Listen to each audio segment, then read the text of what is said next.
வணக்க மக்களே, welcome to TN Vijay Tamil audio book. நீங்க கேட்டுட்டு இருக்கிறது கருப்பு மல்லிகை நாவல் பகுதி 1. நம்ம சேனலுக்கு நீங்க ஃபர்ஸ்ட் டைம் வந்திருக்கீங்கன்னா சப்ஸ்கிரைப் பட்டனை பிரஸ் பண்ணி நம்ம சேனலுக்கு சப்போர்ட் பண்ணுங்க. அப்படியே இந்த வீடியோக்கு ஒரு லைக்கையும் கொடுத்துருங்க. சங்கீதா அந்த ரோட்டோட மறுமுனையில இருந்த டெலிபோன் பூத்துக்கு முன்னாடி டயர்கள் தேய வண்டியை வேகமா நிறுத்தினா. பூத்துக்குள்ள நுழைஞ்சு கதவை சாத்திக்கிட்டு எண்களை சுழட்ட ஆரம்பிச்சா. 2வது ரிங்ல லைன் கிடைச்சது. ஹலோ முரளி, நான் சங்கீதா. அவன் பரபரப்பா கேட்க ஆரம்பிச்சான். சங்கீதா, நான் அரை மணி நேரமா உன்னுடைய போன் கால்க்கு வெயிட் பண்ணிக்கிட்டு இருக்கேன். சாரி முரளி, என்னால ஏர்போர்ட்டுக்கு வர முடியாது. ஏன், என்னாச்சு? இன்னைக்கு பிரைம் மினிஸ்டர் வராரு. அப்பா அண்ணா எல்லாருமே ஏர்போர்ட்ல தான் இருப்பாங்க. 6 மாசம் ஃபாரின் அசைன்மெண்ட் பா. ஏர்போர்ட்ல உன் கூட ஆசை தீர ஒரு 5 நிமிஷம் பேசிட்டு போலான்னு ரொம்ப ஆவலா எதிர்பார்த்துட்டு இருந்தேன். பரவாயில்ல, அங்க போய் சேர்ந்ததும் இன்டர்நெட்டுக்கு வாங்க, வாய்ஸ் சேட் பண்ணலாம். முரளி சங்கடத்தோட போனை வைக்கக்கூடிய அந்த சத்தம் கேட்டுச்சு. அதே நேரத்துல சங்கீதா ரிசீவர் வைக்கிறதுக்கு முன்னாடி போன்ல ஒரு விதமான குழப்ப சத்தம் கேட்க ஆரம்பிச்சது. அதை தொடர்ந்து ஒரு ஆண் குரலும் கேட்டுச்சு. ஹலோ ஹலோ, நான் சொல்றது கேக்குதா? இன்னொரு ஆண் குரல் பதில் அளிக்க ஆரம்பிச்சது. இப்ப தெளிவா கேக்குது, சொல்லு. மதியானம் 1 மணிக்கு கண்ணம்மா கோபுரத்திலையும், சாயந்தரம் 4 மணிக்கு நீல உலோகத்திலையும், ராத்திரி 7 மணிக்கு அநாத குரங்களையும் கருப்பு மல்லிகை பூக்கும். அதுக்கு இன்னொரு ஆண் குரல் வெல்டன் அப்படின்னு சொல்லுச்சு. சங்கீதாவுக்கு எதுவும் புரியல. கிராஸ் டாக்கன் மட்டும் தெளிவா தெரிஞ்சது. இதுங்க 2 மென்டல் ஹாஸ்பிட்டல் இருந்து வந்த கேஸுங்களா? பேசிக்கிறது நோவு போல இருக்கே. சங்கீதா மனசுக்குள்ள சிரிச்சுக்கிட்டு ரிசீவரை வச்சுட்டு பூத்தை விட்டு வெளியே வந்தா. அந்த கிராஸ் டாக்கோட பாதிப்பு இன்னும் கொஞ்ச நேரத்துல அவளை உலுக்கி எடுக்க போகுதுன்றது அந்த நிமிஷம் வரைக்கும் அவளுக்கு தெரியாது. காரை போர்ட்டிகோல நிறுத்திட்டு படிகளை ஏறி சிட் அவுட்ட கலந்தா சங்கீதா. டிவி சீரியல் பார்த்துட்டு இருந்த அம்மா காந்தாமணி திரையை விட்டு கண்கள் எடுக்காமலேயே கேட்டா, என்னடி நேரமா வந்துட்ட போல இருக்கு? Internal exam நடக்குதுமா. உள்ளறைக்குள்ள இருந்து ஊதா நேரத்துல முடமுடப்பான காட்டன் புடவையில வெளிப்பட்டா வாசுகி, சங்கீதாவுடைய அண்ணன் தனசேகருடைய மனைவி. சங்கீதா விழிகள் உயர்த்தினா, அண்ணி நீங்க வீட்டுல தான் இருக்கீங்களா? சங்கீதா முகம் அலம்பிட்டு டைனிங் ஹாலுக்கு வா, சாப்பாடு எடுத்து வைக்கிறேன். பளபளப்பான கத்தியோட உதவியால அந்த ரொட்டி துண்டுக்கு மேல பட்டர் ஜாம் தடவி குளிர்ல வியர்த்து போயிருந்த கோக் பாட்டில் ஒண்ணு எடுத்து கொடுத்தா. தேங்க்ஸ் அண்ணி. என்னவோ பதில் சொல்ல வந்த காந்தாமணி சட்டுன்னு டிவியை பார்த்துட்டு புலம்பி தர ஆரம்பிச்சா. அட பாவீங்களா, இந்த நாட்டுல நிம்மதியே போச்சு. ஏமா, என்னாச்சு? காந்தாமணி டிவியோட திரையில சப்டைட்டில் ஓடி இருந்த பிளாஷ் நியூஸை காட்டினா. மதியானம் சுமார் 1 மணிக்கு யசோதா டவர்ஸ்ல மர்ம நபர்கள் வச்சிருந்த வெடிகுண்டு வெடிச்சு செதறிச்சு. உயிர் சேதம் பத்தி விவரம் எதுவும் தெரிய வரல. அந்த பிளாஷ் நியூஸ் திரும்ப திரும்ப ஓடிட்டு இருக்க சங்கீதா அதை கவனிச்சுட்டு கொஞ்ச நேரத்துக்கு முன்னாடி கேட்ட கிராஸ் டாக் தான் அவளுக்கு ஞாபகம் வர ஆரம்பிச்சது. மதியானம் 1 மணிக்கு கண்ணம்மா கோபுரத்திலையும், சாயந்தரம் 4 மணிக்கு நீல உலோகத்திலையும், ராத்திரி 7 மணிக்கு அநாத குரங்களையும் கருப்பு மல்லிகை பூக்கும். அவசரமா கேட்டா, ஏமா கண்ணனுடைய அம்மா பேர் என்ன? யார கேக்குற? பழைய கார் டிரைவர் கண்ணனையா? ஐயோ, அவன் எதுக்கு நான் கேட்க போறேன்? புராணத்தை வரக்கூடிய கண்ணன். யசோதா தான் அவன் பேரு. அப்படின்னா மதியானம் 1 மணிக்கு கண்ணம்மா கோபுரத்திலையும் கருப்பு மல்லிகை பூக்குன்றதுக்கான அர்த்தம் அந்த நேரத்துல யசோதா டவர்ஸ்ல வெடிகுண்டு வெடிக்குன்றதா? இதை யோசிக்க ஆரம்பிச்சதுமே சங்கீதாவோட மனசுக்குள்ள திகில் பரவ ஆரம்பிச்சது. காந்தாமணியும் வாசிக்கும் வெளியேறி போன முகத்தோட சங்கீதாவை ஒரு புரியாத புதிரா பார்க்க ஆரம்பிச்சாங்க. திடீர்னு சம்பந்தமே இல்லாம கண்ணனுடைய அம்மாவை பத்தி எதுக்குமா கேக்குற? யசோதா டவர்ஸ்ல வெடிகுண்டு வெடிக்க போறத பத்தி 2 பேரு போன்ல கோட் வேர்ட்ஸ்ல பேசிக்கிட்டாங்க. நான் அதை கிராஸ் டாக்ல கேட்டேன். என்னன்னு பேசிக்கிட்டாங்க? கண்ணம்மா கோபுரத்துல கருப்பு மல்லிகை பூக்கும்னு அவங்களுக்குள்ள தகவலை பரிமாறிக்கிட்டாங்க. அடக்கடவுளே, அர்த்தம் மட்டும் முன்னாடி புரிஞ்சிருந்தா இந்த விபரீதம் நடக்காம தடுத்து நிறுத்தி இருக்கலாமே. அவங்க சொன்ன இடங்கள் எல்லாம் உனக்கு ஞாபகம் இருக்கா? 4 மணிக்கு நீல உலோகத்திலையும், 7 மணிக்கு அநாத குரங்குலையும் கருப்பு மல்லிகை பூக்கும்னு சொன்னாங்க. நீல உலோகம், அநாத குரங்கு, ஒண்ணுமே புரியலையே. யசோதா டவர்ஸ் எப்படி கண்ணம்மா கோபுரம்னு குறிப்பிட்டு சொன்னாங்களோ அதே மாதிரி தான் இதுவும் இடங்களை குறிக்கக்கூடிய கோட் வேர்ட்ஸ் தான். இந்த இடங்கள் என்னன்னு புரியலையே. இத பத்தி நாம யோசிக்கிறதுல அர்த்தமே இல்ல. நேரம் தான் விரயமாயிட்டு இருக்கோம். இன்னொரு விபரீதம் நடக்கிறதுக்கு முன்னாடி, வெடிகுண்டு வெடிக்கிறதுக்கு முன்னாடி இப்பவே அப்பாவுக்கோ அண்ணனுக்கோ இத பத்தி தகவலை கொடுக்கறதா நல்லது. இன்னைக்கு வேற பிரைம் மினிஸ்டர் வரப்போறாராம். அதனால ஒட்டுமொத்த டிபார்ட்மெண்ட்டும் அந்த விஷயத்துல ரொம்ப தீவிரமா கண்காணிச்சிட்டு இருப்பாங்க. சரிமா, நான் அண்ணனையோ இல்ல அப்பாவையோ நேரா பார்த்து விஷயத்த சொல்லிட்டு வந்துடுறேன். எங்க போய் பார்க்க போற? அவங்க ஏர்போர்ட்ல தானே இருக்காங்க. ஏர்போர்ட்டுக்கு தான் போக போறேன். சங்கீதாவோட கார் சாலையில வேகம் பிடிக்க ஆரம்பிச்சது. ஏர்போர்ட் வளாகத்துக்குள்ள கார் பார்க்கிங் பகுதியில தன்னுடைய காரை வேகமா சொருகினா சங்கீதா. காரை விட்டு இறங்கினதுமே மணிக்கட்டில் இந்த வாட்ச பார்த்தா. ஏர்போர்ட் வளாகத்துல ஏகப்பட்ட கூட்டம் இருந்துச்சு. உள்ள நுழைய முயற்சி பண்ண சங்கீதாவை நீல கலர் யூனிஃபார்ம் போட்ட ஏர்போர்ட் அதிகாரிகள் தடுத்து நிறுத்தினாங்க. நோ, பிஎம் வர வரைக்கும் யாரும் உள்ள போக அனுமதியே கிடையாது. சங்கீதா ரொம்ப கவலையோட தவிப்போடையும் பயத்தோடையும் ஏர்போர்ட் வராண்டாவையே சுத்தி வர ஆரம்பிச்சா. அடுத்த வினாடி சங்கீதாமா குரல் கேட்டு திரும்பி பார்த்தா. பலத்த தொப்பையோட அந்த கான்ஸ்டபிள் தெரிஞ்சாரு. சங்கீதா பார்த்ததும் சிரிக்க ஆரம்பிச்சாரு. நீ எங்கம்மா இந்த பக்கம்? பரிச்சயமான அந்த கான்ஸ்டபிள பார்த்ததுமே முகம் வளர்ந்த சங்கீதா, அப்பாவையும் அண்ணனையோ நான் உடனே பார்க்கணும். உள்ள போக ஏர்போர்ட் ஆளுங்க விட மாட்டேன்றாங்க. பிஎம் இன்னும் கொஞ்ச நேரத்துல வர போறதுனால கெடுபிடி கொஞ்சம் அதிகமா இருக்குமா. அப்பாவை இப்பவே பார்க்கணும் பார்க்கணுமா இல்ல பிஎம் வந்த பிறகு பாத்துக்கலாமா? அவர் ரொம்ப பிஸியா இருப்பாரு. இல்ல உடனே பார்த்தாகணும், வாங்கம்மா நான் கூட்டிட்டு போறேன். அவரோட வேகமா நடக்க ஆரம்பிச்சா சங்கீதா. அதே லான்ச்சோடைய கதவை தொட்டாங்க. கண்ணாடி வழியே அந்த நீலக்கலர் யூனிஃபார்ம் அதிகாரியை கையசைச்சு கூப்பிட்டாரு கான்ஸ்டபிள். அவர் வந்து கதவை திறக்க அந்த அதிகாரி கிட்ட விஷயத்த சொல்லிட்டு 2 பேரும் உள்ள நுழைஞ்சாங்க. போலீஸ் அதிகாரிகளுக்கு கடைசி கட்ட உத்தரவை பலமா பிறப்பிச்சுட்டு இருந்தாரு ஐஜி ரங்கராஜன். கான்ஸ்டபிளும் வந்து நிற்கக்கூடிய சங்கீதாவை பார்த்ததும் புருவங்களை உயர்த்தினாரு. கான்ஸ்டபிள் கிட்ட போய் அவருக்கு சல்யூட் வச்சுட்டு அமைதியா நிக்கவும், என்ன மேன் அப்படின்னு கேட்டாரு. சங்கீதா அம்மா அவங்கள பாக்குறதுக்காக ஏர்போர்ட்டுக்குள்ள வந்திருக்காங்க. ஆனா ஏர்போர்ட் ஆபீசர்ஸ் அவங்கள உள்ள விடவே இல்லை. நான் தான் சார் கூட்டிட்டு வந்தேன். நான் எவ்வளவு பிஸியா இருக்கேன்னு உனக்கே தெரியுமா இல்லையா? சொன்னேன் சார். ஆனா உங்களையோ இல்ல தனசேகரன் ஐயாவையோ உடனே பார்க்கணும்னு சொன்னாங்க சார். காக்கி யூனிஃபார்ம் குழாம விட்டு விலகி சங்கீதாவை நோக்கி வந்தாரு ரங்கராஜன். இறுக்கமான குரலை கேட்டாரு. என்ன விஷயம் சங்கீதா? நான் முக்கியமான வேலை பார்த்துக்கிட்டு இருக்கப்போ வந்து டிஸ்டர்ப் பண்ற அளவுக்கு என்ன அவசரம்? சங்கீதா படபடப்பா பேச ஆரம்பிச்சா. நான் உங்ககிட்ட சொல்ல வந்த விஷயமோ உங்க டியூட்டி சம்பந்தப்பட்டதுதான்ப்பா. செல்போனுக்கு ட்ரை பண்ணேன், ஆனா லைன் கிடைக்கவே இல்லை. செல்போனை ஆஃப் பண்ணி வச்சிருக்கேன். என்ன விஷயம்னு சொல்லு. பிஎம் வர பிளைட் வேற லேண்ட் ஆகிறதுக்கு இன்னும் 1 மணி நேரம் தான் இருக்கு. வெடிகுண்டு ஒண்ணு வெடிக்க போகுது. அதை தடுக்கிறதுக்கு இன்னும் 1 மணி நேரம் கூட அவகாசம் இல்லை அப்படின்னு சங்கீதா சொன்னதும் சட்டன்னு நிமிர்ந்தாரு. What you mean? சங்கீதா அவர்கிட்ட தான் கேட்ட எல்லா கிராஸ்டாக் பத்தியும் சுருக்கமா சொன்னா. கேட்டதும் அவர் திடுக்கிட்டு போயிட்டாரு. 1 மணிக்கு யசோதா டவர்ஸ்ல வெடிச்ச மாதிரி 4 மணிக்கும் 7 மணிக்கும் இன்னும் 2 குண்டுகள் வெடிக்க போகுதா? ஆமாப்பா, அதை தடுத்தே ஆகணும். சங்கீதா கிட்ட இருந்த பரபரப்பு இப்போ ரங்கராஜன் கிட்ட தொட்டிக்கிச்சு. அதுக்குள்ள ரங்கராஜனும் சங்கீதாவும் பேசிட்டு இருந்ததை பார்த்துட்டு சங்கீதாவோட அண்ணன் தனசேகர் 2 பேரும் நோக்கி வேகமா வந்தான். என்ன ப்ராப்ளம்? சங்கீதா விஷயத்தை தனசேகர் கிட்ட விளக்கமா சொல்லவும் நெற்றியை கீறினா எஸ்பி தனசேகர். அப்பா, இங்க எல்லா ஏற்பாடுகளும் 100% பக்காவா இருக்கு. நான் வேணும்னா இந்த பாம்பு பிளாஸ்ட் விஷயத்தை டீல் பண்ணட்டுமா? வெல் தனசேகர், நான் இங்க இருந்தே ஆகணும். நீ கொஞ்சம் அது கவனிய. சங்கீதா வா போகலாம். 2 பேரும் கார்ல விரைய ஆரம்பிச்சாங்க. ஸ்டேரிங்க கையாண்டுகிட்டே தனசேகர் அவர்கிட்ட கேட்டான். கண்ணம்மா கோபுரம், யசோதா டவர்ஸ் ஓகே. அது என்ன நீல உலோகம், அநாத குரங்கு? தனசேகரும் சங்கீதாவும் வெடிகுண்டோட வீரியத்தால் நொறுங்கி போய் கிடந்த யசோதா டவர்ஸ் அடைஞ்ச போது அங்க ஏற்கனவே என்எஸ்ஜியோட டீம் ஸ்பாட்டுக்கு வந்து படு சுறுசுறுப்பா வேலை பார்த்துட்டு இருந்தாங்க. பிரம்மாண்டமான அலுமினிய கட்டர் துண்டு துண்டாகி தரையில அலங்கோலமா கடந்துச்சு. என்எஸ்ஜி அதிகாரி தனசேகரை பார்த்ததுமே பரிச்சயமா ஒரு விஷ் பண்ணாரு. இந்த பொட்டல் வெளியில இருக்கக்கூடிய டவருக்கு குண்டு வச்சதுல யாருக்கு என்ன லாபம்? சார், இது பர்சனல் வெஞ்சன்ஸ் தான் சார் தோணுது. புரியும்படி சொல்லுங்க. இந்த டவர் இண்டஸ்ட்ரியலிஸ்ட் கேசவனுக்கு சொந்தமானது. அவர் நடத்துற மொபைல் சர்வீஸுக்கு நிர்மாணம் பண்ணப்பட்ட டவர் இது. அவர் மேல பகை உள்ளவங்க செஞ்ச வேலை தான் இதுன்னு நீங்க நினைக்கிறீங்களா? ஆமா சார். சாயந்தரம் 4 மணிக்கும் ராத்திரி 7 மணிக்கும் இன்னும் 2 இடங்கள் குண்டு வெடிக்க போகுதுன்னு தகவல் கிடைச்சிருக்கு. இது பர்சனல் வெஞ்சன்ஸ் அப்படின்னா அந்த தகவல் படி குண்டு வெடிக்க போற மத்த இடங்களுக்கும் இண்டஸ்ட்ரியலிஸ்ட் கேசவனுக்கும் சேர்த்து சம்பந்தம் இருக்குன்னு நீங்க நினைக்கிறீங்களா? Maybe sir. அவரை உடனே விசாரிக்கணுமே. எங்க இருக்காரு? அந்த என்எஸ்ஜி அதிகாரி கொஞ்சம் தொலைவில் நின்றுட்டு இருந்த ஒரு காண்டசாவை காட்டினாரு. அதுக்கு பக்கத்துல நீலக்கலர் சூட் போட்டுட்டு நபர் ஒருத்தர் நின்றுட்டு இருந்தாரு. அவர் தான் கேசவனா அப்படின்னு தனசேகர் கேட்டதுக்கு அந்த என்எஸ்ஜி அதிகாரி இல்லன்னு தலையாட்டினாரு. இல்ல சார், அவர் கேசவனுடைய company deputy general manager Bhadrachalam. Dhanasekar அவரை நோக்கி வேகமா போக சங்கீதாவும் தனசேகரை பின்தொடர்ந்து போக ஆரம்பிச்சா. வெளியேறி போன முகத்தோடு நொறுங்கி விழுந்து கிடந்த கார்டுகளை விரிச்சு பார்த்துக்கிட்டு இருந்தார் பத்ராச்சலம். தனசேகரும் சங்கீதாவும் அவரை நோக்கி வரதை பார்த்ததுமே அவங்க பக்கம் திரும்பினாரு.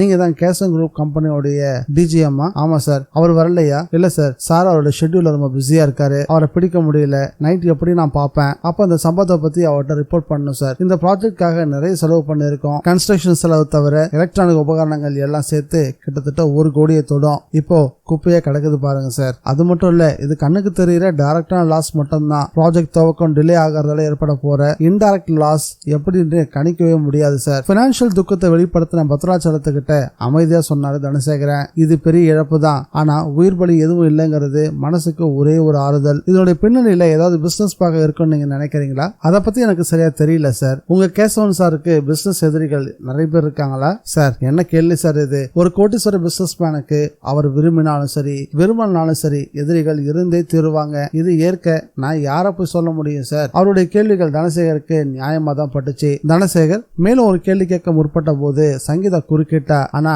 டைம் ஆயிட்டு இருக்கு. ஃபார்மல் என்கொயரி எல்லாம் அப்புறம் வச்சுக்கோங்க. முதல்ல 4 மணிக்கு எங்க பாம்பு பிளாஸ்ட் ஆக போகுதுன்றதை கண்டுபிடிக்கணும். தனசேகர் தலையாட்டிட்டு சங்கீதாவை காட்டி சொன்னா. இது என்னோட தங்கச்சி சங்கீதா. ஒரு கிராஸ் டாக்ல இங்க வெடிகுண்டு வெடிக்க போற தகவலை முன்கூட்டியே கேட்டிருக்கா. பத்ராச்சலம் சட்டன் நிமிந்தாரு. சொல்றாரு. வாட் யூ மீன்? உடனே நீங்க போலீஸுக்கு இன்ஃபார்ம் பண்ணியிருந்தா இவ்வளவு பேர் நஷ்டத்தை தடுத்து இருக்கலாமேமா? சங்கீதா வருத்தம் தோய்ந்த குரல சொன்னா. அங்கிள், அவங்க கோட் வேர்ட்ஸ்ல பேசிக்கிட்டாங்க. இங்க குண்டு வெடிச்சதை பத்தி டிவில நியூஸ் பார்த்த பிறகுதான் அவங்க பேசிக்கிட்டதுக்கான அர்த்தம் எனக்கு புரிஞ்சுது, ஆமோதிச்சான் தனசேகர். கண்ணம்மா கோபுரம்னும் யசோதா டவர்ஸ் குறிப்பிட்டு அவங்க பேசியிருக்காங்க.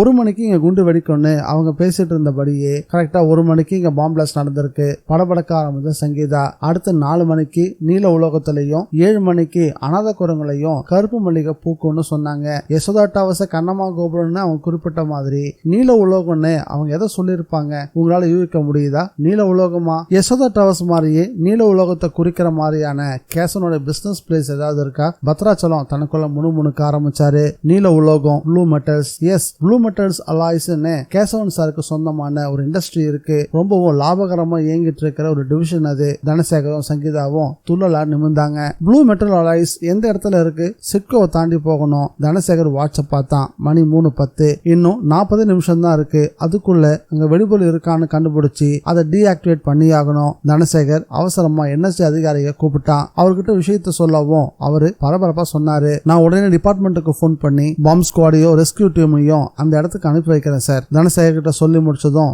வேகமா தன்னுடைய செல்போனை எடுத்து அதை உயிர்ப்பிச்சு எண்களை தட்ட ஆரம்பிச்சிட்டாரு. 2 நிமிஷத்துக்கு பிறகு விவரத்தை சொல்லி அந்த அதிகாரி போனை அடைச்சு வச்சுட்டு தனசேகர் நோக்கி வந்தாரு. நான் இன்ஸ்ட்ரக்ஷன் கொடுத்துட்டேன் சார். இன்னும் 10 நிமிஷத்துல ரெஸ்கியூ டீம் அந்த ஸ்பாட்டுக்கு போய் சேர்ந்துருவாங்க. சங்கீதா, நாம அங்க போகலாமா? சங்கீதா கிட்ட சொன்ன தனசேகர் பத்ராச்சலத்தையும் கூப்பிட்டாரு. மிஸ்டர் பத்ராச்சலம், நீங்களும் எங்களோட வாங்க.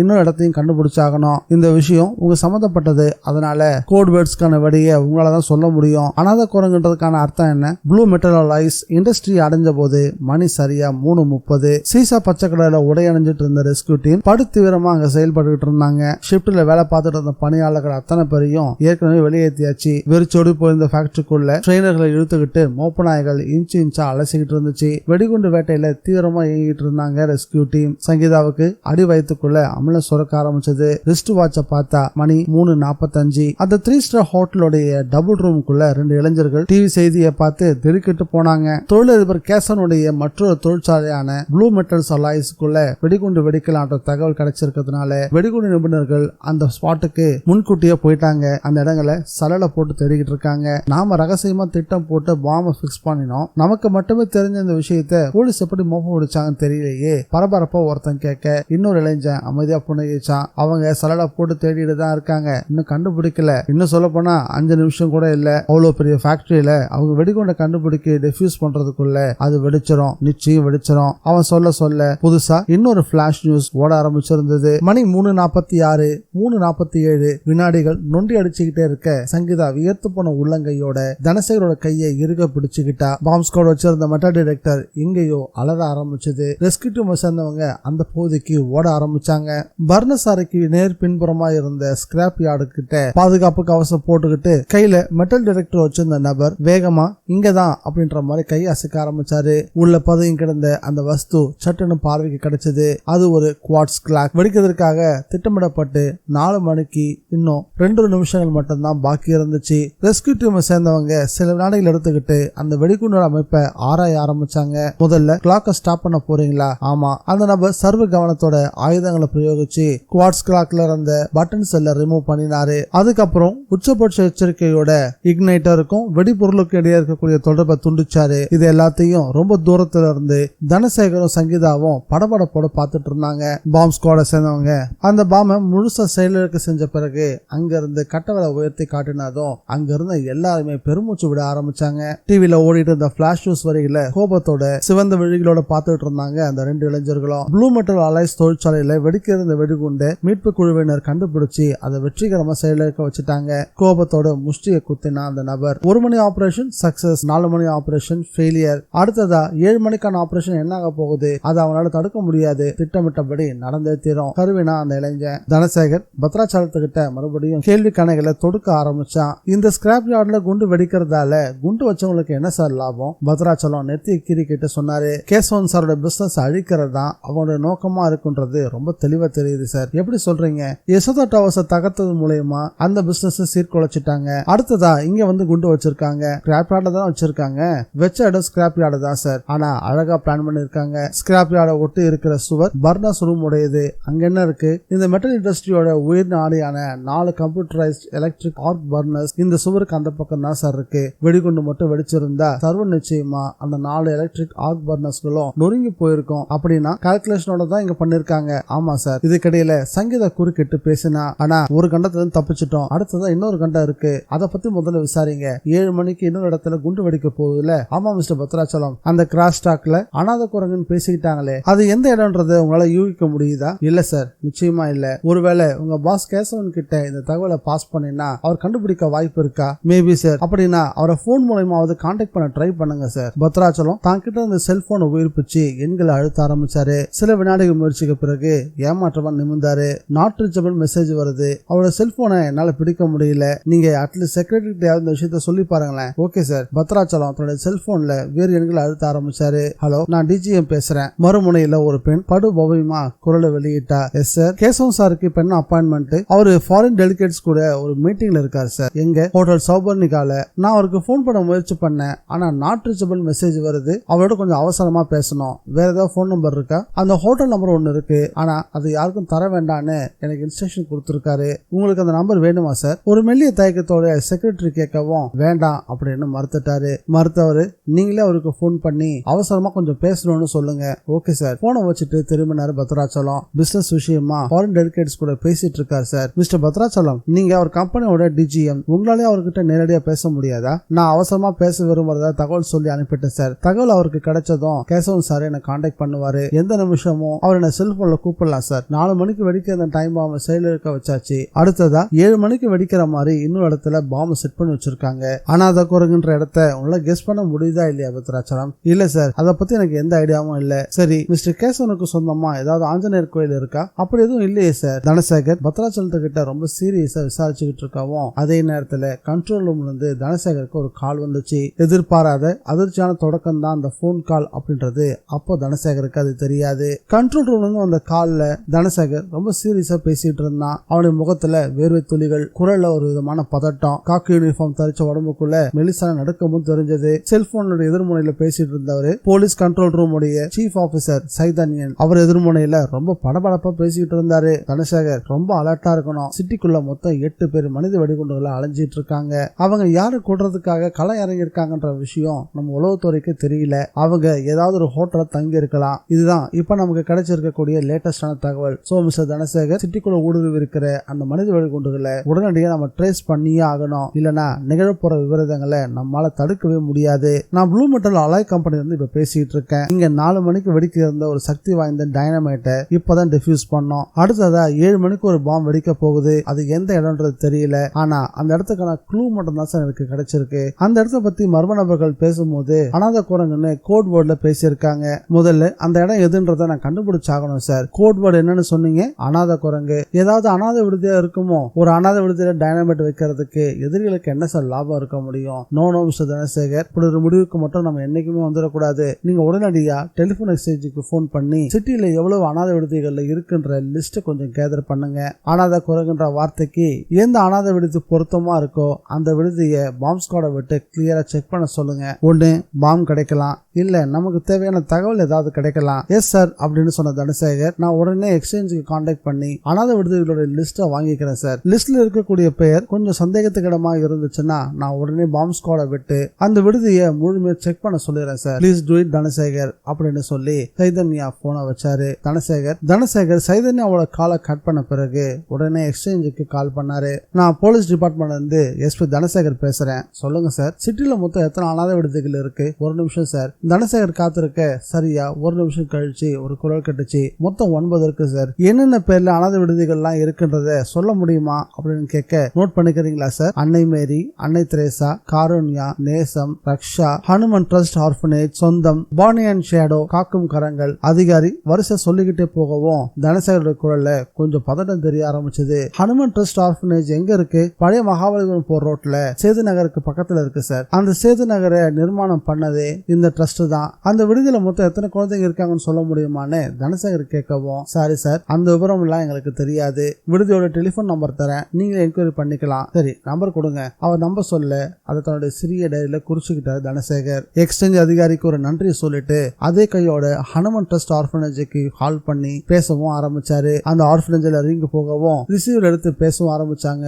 ஹலோ அப்படின்னு ஒரு ஆண் குரல் கேட்டுச்சு. ஹனுமன் ட்ரஸ்ட் ஆர்ஃபனேஜா? எஸ், நாங்க போலீஸ் டிபார்ட்மெண்ட்ல இருந்து பேசுறோம். அந்த ட்ரஸ்டோட இன்சார்ஜ் யாரு? நான் தான். உங்க பேரு? ஹனுமன் தாசன். உங்க ஆர்ஃபனேஜ்ல மொத்தம் எத்தனை குழந்தைங்க இருக்காங்க? எதுக்காக சார் கேக்குறீங்க? ப்ளீஸ் கேட்கிற கேள்விக்கு முதல்ல பதில சொல்லுங்க. பிரச்சனை என்னன்றத பின்னாடி நான் சொல்றேன். மொத்தம் 347 பேர் இருக்காங்க சார். சமீப காலத்துல உங்களுக்கு ஏதாவது மிரட்டல் வந்துச்சா? அப்படி எதுவும் வரலையே. ஏன், என்ன விஷயம்? எதுக்காக இதெல்லாம் கேக்குறீங்க? விஷயத்த சொல்றேன் சார், பயப்படாதீங்க. யசோதா டவர்ல பாம் பிளாஸ்ட் ஆன விஷயம் உங்களுக்கு தெரியும்? ஆமா தெரியும். டாக் ஆஃப் த டவுனே இந்த நிமிஷம் வரைக்கும் அந்த நியூஸ் தான். யசோதா டவர்ஸை தொடர்ந்து மேலும் 2 இடங்கள்ல டைம் பாம் பிக்ஸ் பண்ணி இருக்கிறதா எங்களுக்கு ஒரு தகவல் கிடைச்சிருக்கு. அதுல ஒரு டைம் பாம் 4 மணிக்கும் இன்னொன்னு ராத்திரி 7 மணிக்கும் பிளாஸ்ட் ஆக போறதா ஒரு கிராஸ் டாக்ல செய்தி கிடைச்சது. நீல உலோகம்னு கோட் போர்டு சொல்லப்பட்ட ப்ளூ மெட்டல் அலாய்ஸுக்கு நேரடியா போய் 4 மணிக்கு வெடிக்க இருந்த பாம்பை டிஃப்யூஸும் பண்ணிட்டோம். அடுத்ததா 7 மணிக்கு வெடிக்க போகிற அந்த இடம் அனாத குரங்கு அப்படின்னு சொல்லியிருந்தாங்க. அந்த கோட் வேர்ட்ஸ் ஒருவேளை ஒரு அனாத விடுதியா இருக்கலான்ற சந்தேகத்துல தான் உங்களுக்கு நான் கால் பண்ணேன். அனாத குரங்குன்ற கோட் வேர்ட் உங்க ஹனுமன் ட்ரஸ்ட் குறிக்குதா அப்படின்ற சந்தேகம் எனக்கு இருக்கு.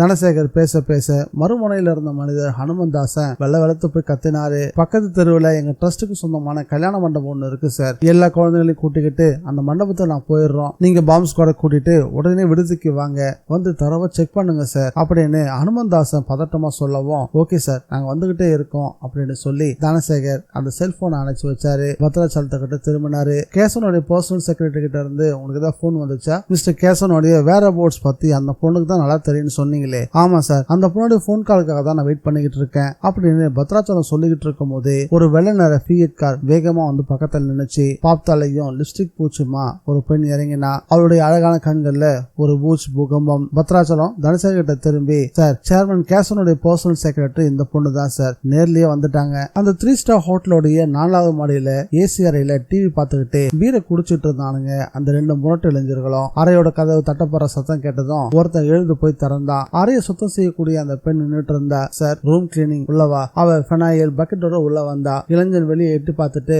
மாடி வராந்தால யாருமே இல்லைன்னு உறுதிப்படுத்திக்கிட்டதும் கதவு சாத்தி தாழிட்டான். மெல்லிய குரல்ல கேட்டான், என்ன வள்ளி, இன்னைக்கு ஃபெயிலியர் தானா? கலெக்டர் ஆபீஸ்க்கு போனியா? நான் என்ன பண்ணட்டும்? இன்னைக்கு அந்த கலெக்டர் மனு வாங்க ஆபீஸ்க்கு வரவே இல்லை. பிரதமர் வந்திருக்காராம், ஏர்போர்ட்டுக்கு போயிட்டு தான் பேசிக்கிட்டாங்க. சரி, நாளைக்காவது வேலை முடியுமா? கண்டிப்பா முடிஞ்சிடும் சொன்ன வள்ளி இடுப்பு சாலையை நிகழ்த்தினா. இதை கொஞ்சம் எடுத்துறீங்களா? நாளை காலைல வந்து கட்டிக்கிறேன். அந்த 2 இளைஞர்ல ஒருத்தன் வள்ளியோட இடுப்புல கட்டப்பட்டிருந்த அந்த ஆர்டிஎக்ஸ் வெடிகுண்டு பெல்ட் அகற்றினா. இன்னொருத்தன் கேட்டான், ரிமோட் கண்ட்ரோல் எங்க? இதோ. வள்ளி தன்னுடைய மார்பு பகுதிக்குள்ள கையை நுழைச்சி தீப்பெட்டி சைஸ்ல இருந்த அந்த ரிமோட் கண்ட்ரோல் எடுத்து கொடுத்தா. வள்ளியோட இடுப்பு பகுதியில இருந்து மிக சரியா பிணைக்கப்பட்டிருந்த அந்த ஆர்டிஎக்ஸ் வெடிகுண்டு பெல்ட் நிதானமா காட்டிக்கிட்டே அந்த இளைஞன் கேட்டான், நாளைக்காவது கலெக்டரோட கதையை முடிப்பியா இல்லையா? நாளை காலையில 11 மணிக்கு கலெக்டர் கண்டிப்பா மனுக்களை வாங்கிக்க போறாராம். கலெக்டரோட பிஏ இன்னைக்கு வெளியே வந்து கியூல இருந்த எல்லாரையும் பார்த்து சொல்லிட்டு போனாரு. அப்படின்னா நாளைக்கு முற்பகல் நேரம் முடியறதுக்கு முன்னாடியே அந்த கலெக்டர் பீஸாக போறான் கண்டிப்பா. ஆனா ஒரு விஷயம் அப்படின்னு கேட்டா வள்ளி, என்ன? என் இடுப்புல இருக்க வெடிகுண்டு வெடிச்சதும்